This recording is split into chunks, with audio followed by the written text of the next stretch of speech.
Jadi kita nak ambil 2-3 ayat Quran, kewajipan menyampaikan ilmu. Di antaranya At-Taubah 122.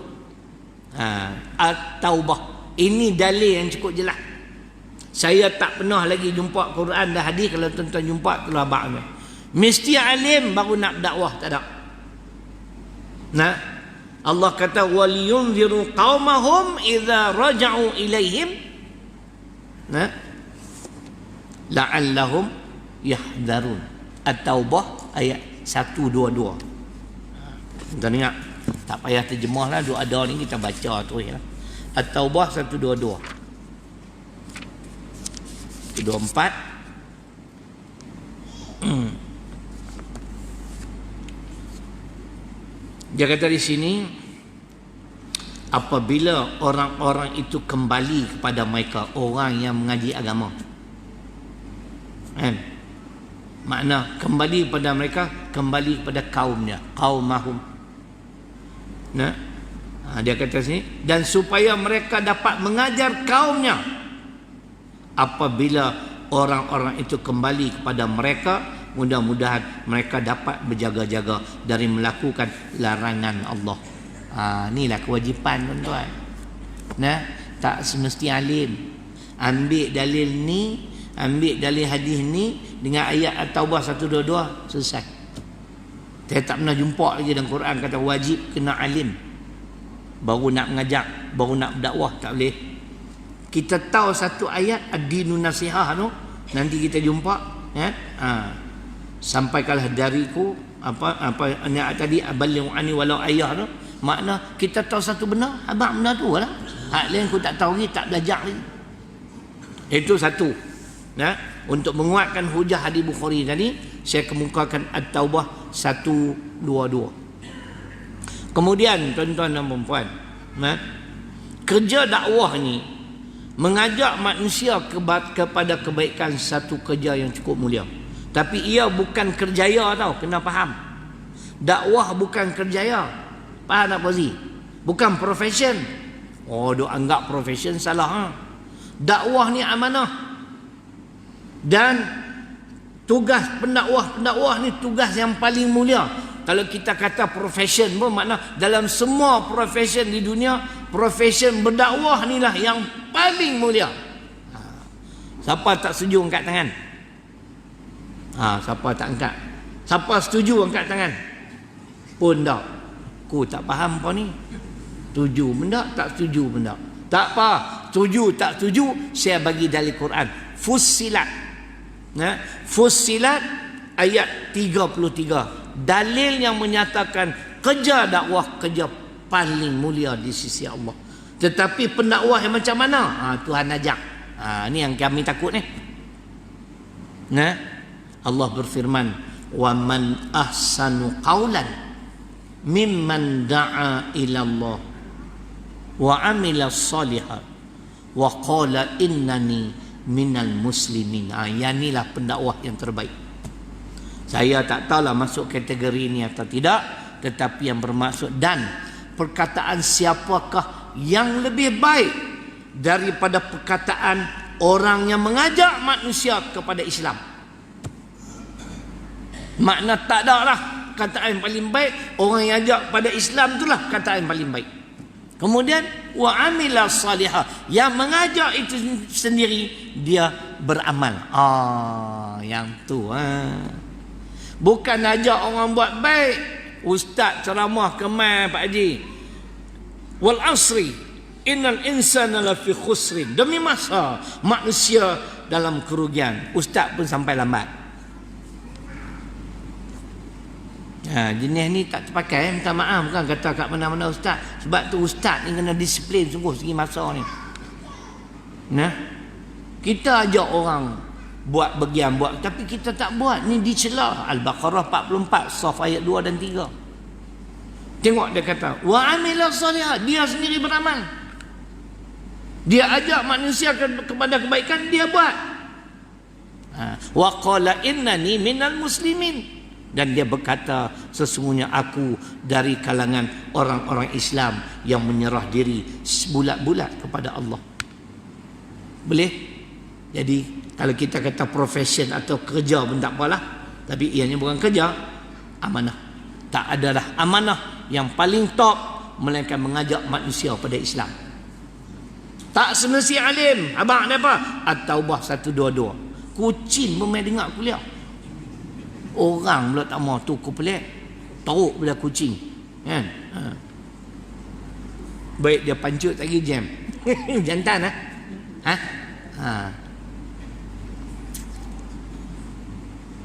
Tu hujah kedua.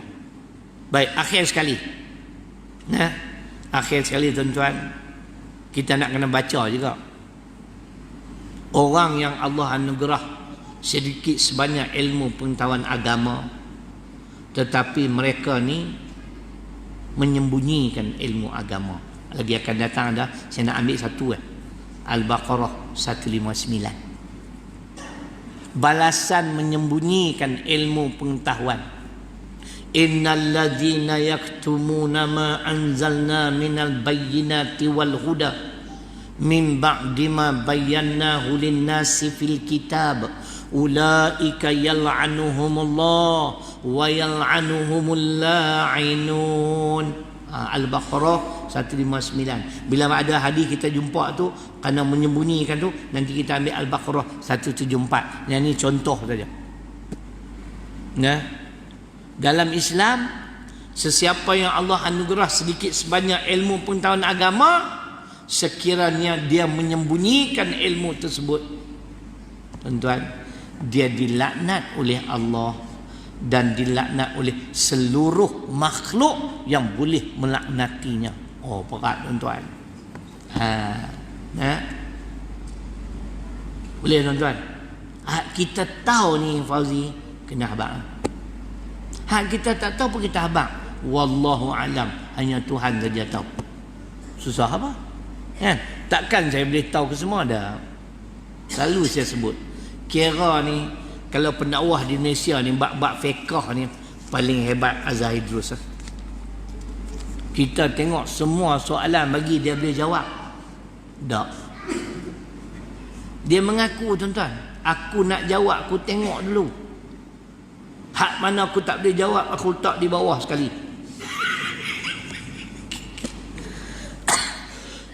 Itu pengakuan dia. Tu baru betul. Ni tak tahu pun nak rodong juga, tak boleh. Nanti kalau kita keluar kenyataan yang salah, orang amal dengan benar salah, dosa tak hilang? Tak pasal kita tanggung dosa. Ada juga jenis ni, hang tanya apa pun jawab, aku heran. Pandai sungguh. Pengaku dia tak wani. Jenis nak tunjuk pandai. Kan? Kita pun mengaku kita banyak tak tahu. Saya tak delete lagi tuan-tuan.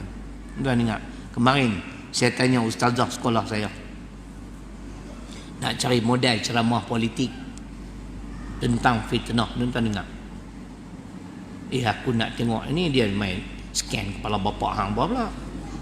Nanti dah saat nak scan pun sibuk dalam datang ni pun.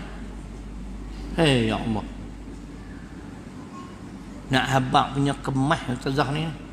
Di saat dia duduk scan pula, mangkuk ayun. Aduh, tu kadang-kadang hantar gambar lucah pula tu. Kan? Macam mana ustaz tahu? Aku tengok Kita nak cerita gambarnya. Aku tak erti nak blok. Dulu telefon dalam poket ni saya blok lah. Kebetulan saya pergi Telekom. Dia anak murid tu kata, ustaz dia ni pandai. Dia buat-buat tak masuk. Dia main tani pula dah. Aduh, letih kita. Kadang-kadang dia rehat tak 2-3 hari tak hantar. Kita pun rindu juga, lama tak tengok. Kau ajak bapak ni. Tuan-tuan ingat, ni. Takkan saya padam. Allah. Bukan dah. Saya tanya dia, tengok siap mengayak Quran, hadis. Kan saya tahu semua. Saya tanya tentang fitnah. Jadi tuan-tuan ingat apa yang kita dengar, tapih dulu. Kita duk pulun pi forward pula. Dari Quran Al-Isra ayat 36. Kebetulan dia hantar ayat ni memang saya hafal lah. Allah berfirman, wala taqfuma laisa laka bihi ilmun inna sam'a wal basar wal fuad kullu ulaika kana anhu mas'ula. Dan janganlah kamu mengikuti sesuatu yang kamu tidak ada ilmu pengetahuan tentangnya. Sesungguhnya pendengaran, hak kita dengar, hak kita tengok, tak kira lah WhatsApp ke, percaya terus. Dia kata Ustaz, kita di antara petunjuk Al-Quran ialah bertabayun. Jangan menerima maklumat yang ni pun saya hafal. Ya ayyuhalladzina amanu in ja'akum fasiqun binaba'in fatabayyanu. Al-Hujurat ayat 6. Lepas tu dia bagi hadis pula. Saya mengaji dengan ustazah ni. Pelajar terbaik bidang bahasa Arab di Syria. Hari ni saya lantik dah jadi mudirah sekolah menengah kami, Tahfiz lil banat. Tahu lil banat? Nak cari duit penat. Perempuan banat tu.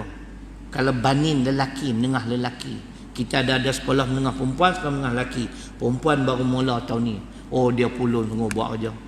Saya pasang kalau dia ni lelaki tuan-tuan, laku, ilmu dia hebat. Saya akui you. Hari tu saya buat satu buku, suruh dia cek. Dia tambah lagi banyak model. Kita biar betul ustazah ni. Aku berasa lekeh pula dah. Silap suruh dia cek kan. Tapi saya tahu, banyak lagi ilmu yang aku tak tahu. Ni bukti tuan-tuan, bukan kita tahu semua. Lepas tu saya tanya dia, boleh jawab tu Saya kata hebat ustazah ni. Tak pun ustaz, ingat hak belajar dulu. Tu saya tanya dia, hadis dia hantar ni, hadis riwayat siapa ustazah? Terus hantar Imam Muslim. Kemat. Saya pun berguru lagi. Jadi tuan-tuan, tak ada manusia yang tahu semua. Kita tahu, cuma jangan sembunyi. Tahu kena bercakap. Kalau tidak, ayat Al-Quran Al-Baqarah 159 tadi kata apa? Kita akan dilaknat oleh Allah dan dilaknat oleh seluruh makhluk yang boleh melaknati kita.